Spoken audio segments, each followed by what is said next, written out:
ধর্মনগরের DNA বিদ্যামন্দিরের ময়দানে বিকশিত ভারত সংকল্প যাত্রার শুভ উদ্বোধন করেন ধর্মনগরের বিধায়ক তথা রাজ্য বিধানসভার অধ্যক্ষ বিশ্ববন্ধু সেন মহোদয়। ১ জানুয়ারি সোমবার দুপুর আনুমানিক ১২টা নাগাদ উত্তর ত্রিপুরা জেলার জেলা সদর ধর্মনগর শহরের ডিএন বিদ্যামন্দিরের ময়দানে ধর্মনগর পুর পরিষদের উদ্যোগে বিকশিত ভারত সংকল্প যাত্রার আয়োজন করা হয়, যেখানে এই অনুষ্ঠানের শুভ উদ্বোধন করেন ধর্মনগরের বিধায়ক তথা রাজ্য বিধানসভার অধ্যক্ষ বিশ্ববন্ধু সেন। এছাড়াও এই অনুষ্ঠানে উপস্থিত ছিলেন উত্তর ত্রিপুরা জেলা পরিষদের সভাধিপতি ভবতোষ দাস মহোদয়। উপস্থিত ছিলেন ধর্মনগর পুর পরিষদের চেয়ারপারসন প্রদ্যুৎ দে সরকার, ধর্মনগর পুর পরিষদের ভাইস চেয়ারপারসন শ্রীমতী মঞ্জুনাথ মহোদয়া। উপস্থিত ছিলেন উত্তর ত্রিপুরা জেলার বিশিষ্ট সমাজসেবী শ্যামলনাথ মহোদয় সহ অন্যান্যরা।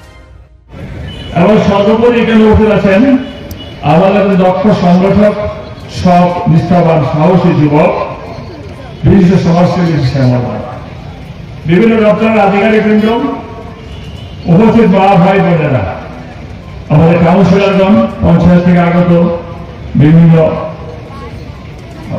নির্বাচিত সদস্যগণ, সবাইকে আমার নমস্কার, শ্রদ্ধা, শুভেচ্ছা, ভালোবাসা, অভিনন্দন জানাই। শ্যামলকে কেন বিশিষ্ট সমাজসেবী বলা হয়? সমাজসেবী মানেই প্লাগ হলে ঝাঁপিয়ে পড়লো, আগুন লাগলে ঝাঁপিয়ে পড়লো, ভূমিকম্প হলে ঝাঁপিয়ে পড়লো, এটা একটা পার্ট, নিশ্চয়ই এটা সমাজসেবা। কোথাও খেতে পারছে না, দুর্ভিক্ষ দেখা দিয়েছে, সেখানে গেল সমাজসেবা। কিন্তু he is a political social service man. ধর্মনগরের অনেক জায়গায় যেখানে রাজনৈতিক শোষণ এবং অত্যাচার হয়, গরিবের উপরে নিষ্পেষণ হয়, যে দলেরই হোক না কেন, জালালাত্রী তৎক্ষণাৎ সে হস্তক্ষেপ করে সেখানে পরিপূর্ণভাবে মীমাংসা করে দেয় এবং ন্যায় বিচার হয়।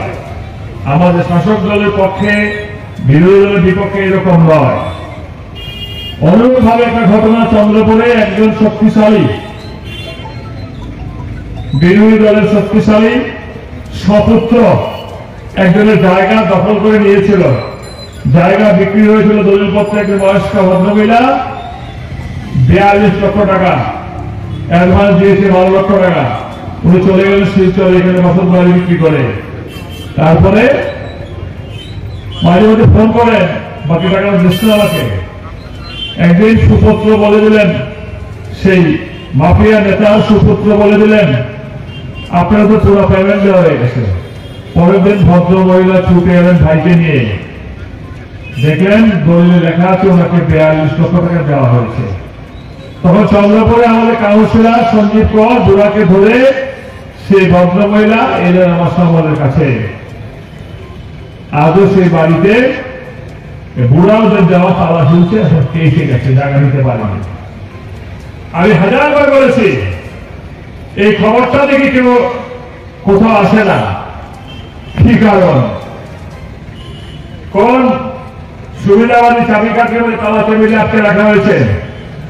খবর নিলে জানবেন, শিলচরে সেই ভদ্রলোকের সঙ্গে যোগাযোগ করে সবাই চিনবেন।